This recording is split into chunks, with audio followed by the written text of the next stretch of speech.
Hi guys, this is just a quick video having a look at the novel The Thursday Murder Club by Richard Osman. Now this is going to be a spoiler-free review and a little bit of a critique on his debut novel. So we know that a lot of the time with the debut novel it can be a lot of pressure on the author to actually make sure that it lives up to the hype and the expectation of a brand new author. So let's have a look now and let's see what we think about this book.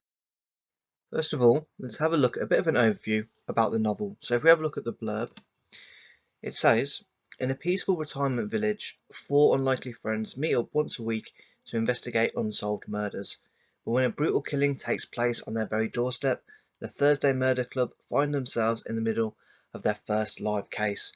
Elizabeth, Joyce, Ibrahim and Ron might be pushing 80, but they still have a few tricks up their sleeves.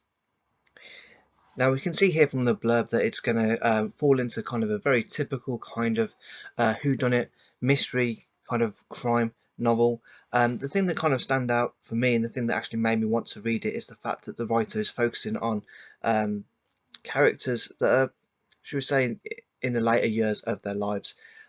Initially, this would be something that would put me off. You know, someone who's 80, generally not going to have much mobility. They're not necessarily going to have all of their functions there. So that was something that didn't necessarily grab my attention. But this book has had a lot of really positive reviews. A lot of really fantastic writers have got behind this book. So it is definitely worth having a look and seeing if you can figure out why is it that people think that this novel is so successful. So as I've just mentioned, one of the key factors about this novel is that the main characters are in the later years of their life. Here is a key quotation that kind of explains why this is actually quite an interesting thing to explore as a writer. So it says, after a certain age, you can pretty much do whatever takes your fancy.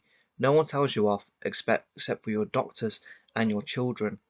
And for me, that kind of sums up the book quite nicely, because a lot of the characters in there kind of have a blatant disregard for any kind of rules or the normal way of working that you'd expect from society. So, for example, Elizabeth, who is arguably the most interesting character, used to be a spy, and she has this wonderful knack of being able to work her way around normal procedures in order to make sure that she gets what she wants.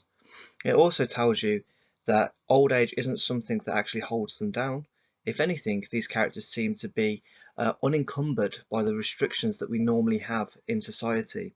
They're not worried about losing their job or disappointing this person or that person, because entering into that older age kind of gives them a little bit of a blanket protection, if you like, that allows them to do and investigate what they want to investigate. There's some elements of humour here, and there's also kind of quite a nice contrast here with the bleakness that we normally associate with things like old age and also nursing homes. So first of all, with the humour, this comes through with a lot of the different characters, especially Joyce, who is arguably the central character, because we often see things through her point of view. She has this strange kind of sense of awkwardness. She references things like Tinder and things like that, and kind of brings a little bit of comedy with that kind of satirical idea that she doesn't quite know what it's about, but obviously the audience is aware of the kind of awkwardness that that would entail about talking to an older person about that kind of dating app.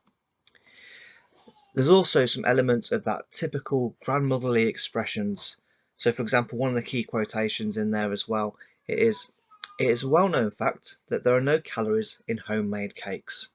It's a very typical thing for an older person or a grandmother to say, and the writers really do well to kind of capture that kind of little spark, little kind of humour that you get with some people in those kind of settings.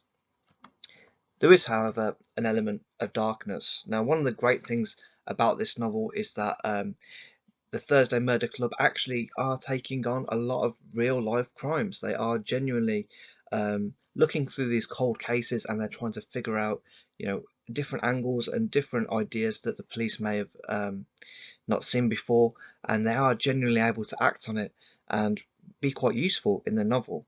At the same time, though, you have quite a dark undertone, because it gives us a look into the reality of our final years, the decline of loved ones' health, and the understanding that comes from characters that are all too aware that their days are numbered. So you do have some quite dark, quite depressing moments within the novel, but it is just an accurate reflection of what was going to happen to everyone when they reach that age as well. But it's also really interesting because they realise that they're so close to the end, because they know their days are numbered, they're all that more willing to make sure that they make every day last and actually make sure that it stands for something and has a purpose.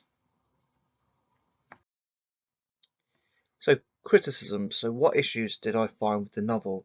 And I have to say, initially, I didn't want to like this novel.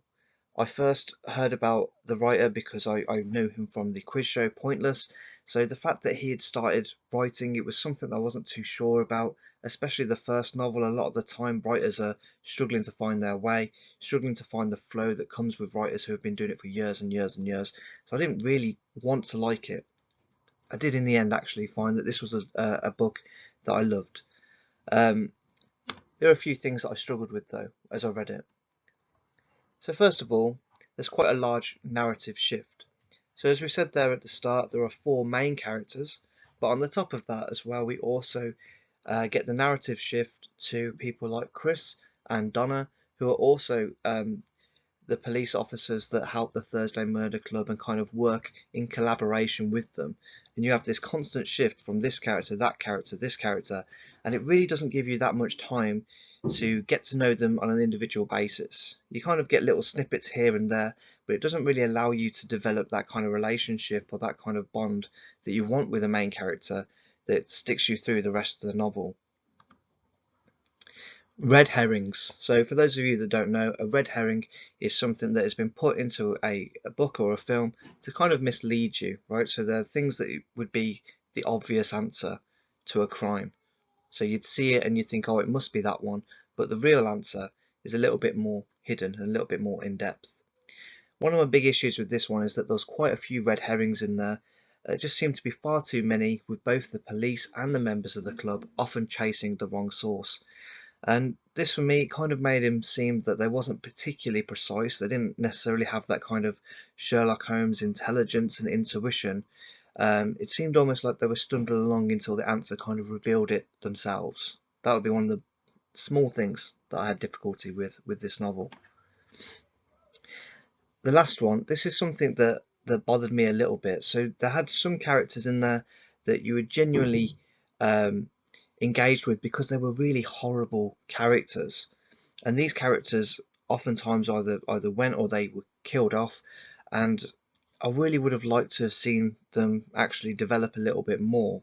Who doesn't love a really good villain? And when it seems like we're getting into that character, like he could do some really horrible, vile things, his narrative is kind of over before it really has a chance to develop.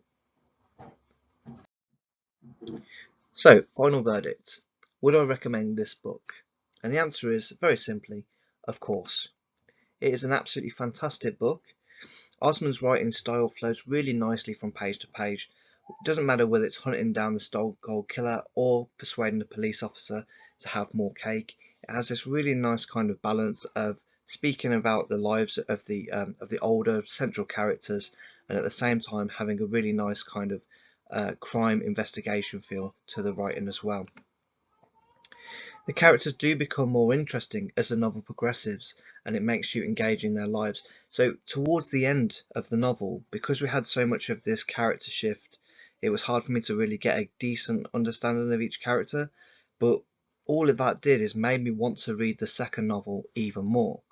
Because now I'd started to understand them a bit more, because I'd started to formulate that relationship, then I was invested, and now I'm thinking I really must read the second novel. And the book leaves you keen to read the next instalment. And again, if you are interested in that, the next instalment, The Man Who Died Twice, is another fantastic novel. I'm halfway through it at the moment, and I will shortly be putting the review up for that one as well. So for my final verdict then, I'll give this novel 4 stars. And I think this is an absolutely fantastic debut novel. And you can see there from the picture that it's had a lot of different reviews from some really well revered writers and critics and things like that. And I think this writer is just going to go from strength to strength. If you'd like to see any more reviews, or if you need any help or guidance regarding anything relating to English, please like and subscribe, or you can follow our partner channel, Bookworm Teaching, for more book reviews and more guidance on everything English. Okay guys, thanks for listening and good luck with all the books that you read in the future.